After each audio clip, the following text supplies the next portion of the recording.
नमस्कार, मैं डॉक्टर हिया अग्रवाल नीलकंठ आईवीएफ जोधपुर से। आज हम बात करने वाले हैं कि अगर प्राकृतिक रूप से गर्भधारण नहीं हो पा रहा है तो क्या है उपचार। प्राकृतिक रूप से गर्भधारण करने के लिए महिला के शरीर में गर्भाशय, अंडाशय और ट्यूब का सही से काम करना जरूरी है और साथ साथ में पुरुष के वीर्य में शुक्राणु की संख्या और गतिशीलता सही की मात्रा में होना और सही से काम करना बहुत ही अनिवार्य है। इनमें से किसी में भी अगर कमी होती है तो प्राकृतिक गर्भधारण नहीं हो पाता है और जिसको निसंतानता कहा जाता है। प्राकृतिक गर्भधारण होता कैसे है? हर महीने महिला के अंडाशय से एक अंडा मैच्योर होता है और फूटने के बाद वो फैलोपियन ट्यूब में जाता है। इसी टाइम पर संबंध बनाने से पुरुष साथी के वीर्य में से निकले हुए शुक्राणु बच्चेदानी से होते हुए ट्यूब के दौरान जाते हैं और वहां मौजूद अंडे से मिलकर फर्टिलाइजेशन करके भ्रूण बनाते हैं। ये भ्रूण 3 से 4 दिन तक ट्यूब में रहता है और विकसित होता है और वहां से फिर बच्चेदानी में जाता है और वहां उसकी परत पे चिपक जाता है। यहाँ पर जन्म तक भ्रूण विकसित होता है और फिर जन्म लेता है। ऐसे होता है प्राकृतिक गर्भधारण। अगर इन तीन सब चीजों में कहीं ना कहीं कोई समस्या होगी तो हमारे को इन निसंतानता से पीड़ित हो सकते हैं दंपति। अब जानते हैं कि प्राकृतिक गर्भधारण नहीं हो पा रहा है तो क्या ऑप्शंस अवेलेबल हैं और क्या करना चाहिए।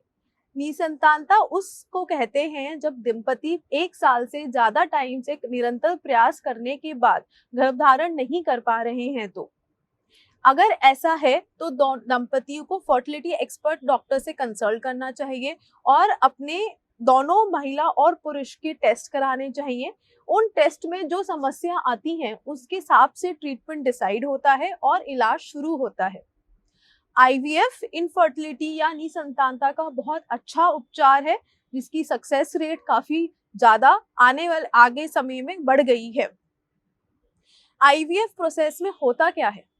आईवीएफ में हम महिला को 10 से 15 दिन के लिए हार्मोन के इंजेक्शंस देते हैं जिसमें सामान्य से ज्यादा अंडे अंडाशय में बनाए जाते हैं।